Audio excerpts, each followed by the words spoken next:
నమస్కారం. అంకెల ప్రపంచంలో దాగి ఉన్న ఒక ఇంట్రెస్టింగ్ మిస్టరీని ఛేదించే ఈనాటి మన స్పెషల్ ఎక్స్ప్లెయినర్కి స్వాగతం. ఈరోజు మన లక్ష్యమేంటంటే మ్యాథ్స్లోని అత్యంత ప్రాథమికమైన కాన్సెప్ట్స్ అయిన సరి, బేసి సంఖ్యల వెనక ఉన్న లాజిక్ను చాలా సులభంగా అర్థం చేసుకోవడం. మనం స్టూడెంట్స్ అయినా లేదా జస్ట్ మ్యాథ్స్ మీద ఆసక్తి ఉన్నవాళ్లమైనా సరే సంఖ్యల ప్రపంచంలోని ఈ గొప్ప మిస్టరీని మనం కలిసి చాలా ఫన్గా డీకోడ్ చేయబోతున్నాం.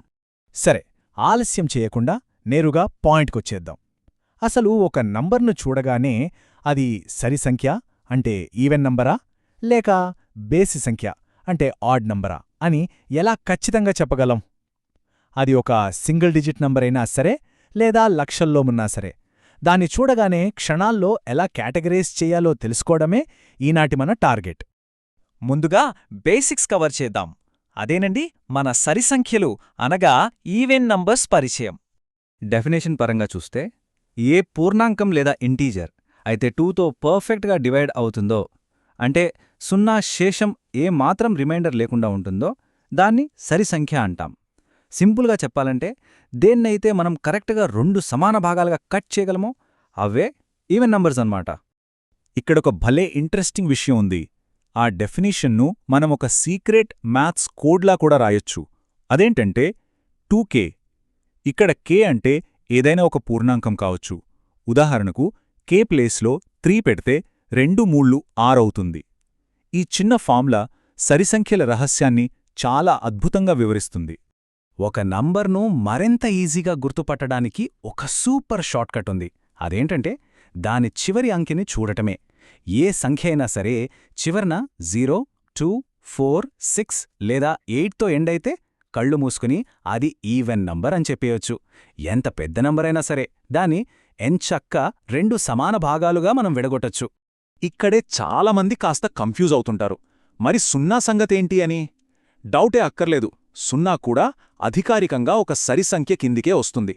0ను 2 సమాన భాగాలుగా చేసినా మళ్ళీ మనకు 0నే వస్తుంది. ఎలాంటి శేషం మిగిలదు కదా. కాబట్టి 0 అనేది పక్కాగా ఈవెన్ నంబరే. సరే, ఈవెన్ నంబర్ సంగతి తేలిపోయింది. నెక్స్ట్ నంబర్ లైన్కే అవతల వైపున్న బేసి సంఖ్యలు అంటే ఆడ్ నంబర్స్ను డీకోడ్ చేద్దాం. ఈ ఆడ్ నంబర్స్ రూటే సపరేటు. ఇవి 2 సమాన భాగాలుగా విడిపోవడానికి అస్సలు ఒప్పుకోవు.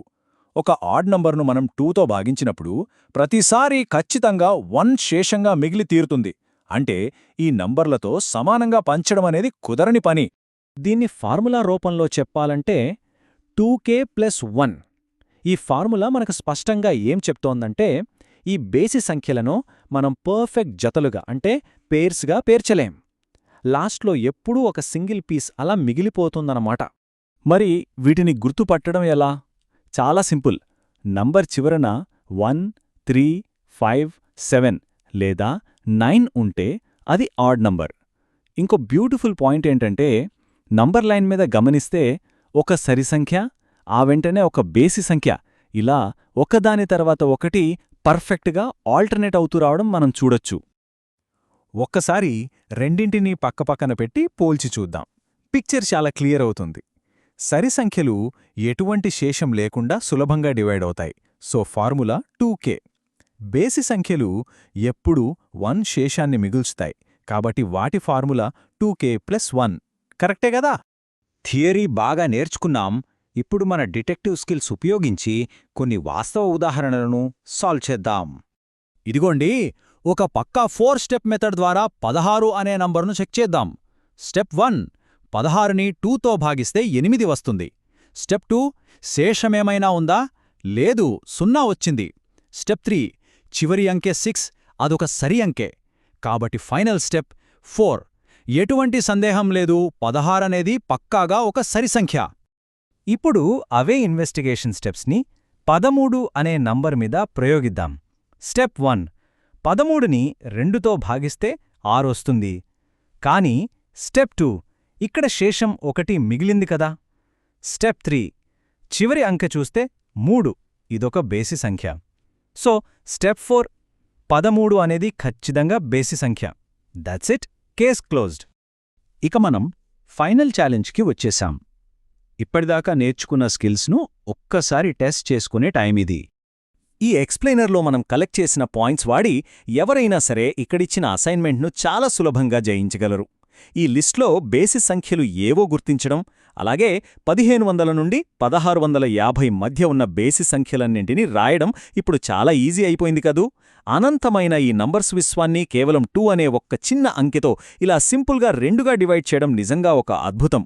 నెక్స్ట్ టైం మీరే నంబర్ చూసినా మీ బ్రెయిన్ సెకండ్లలో అది ఈవెనా ఆడా అనేది క్యాల్కులేట్ చేయడం ఖాయం. మరి మ్యాథ్స్లో ఇలాంటి ఇంకెన్నో మిస్టరీలను ఛేదించడానికి సిద్ధంగా ఉన్నారా?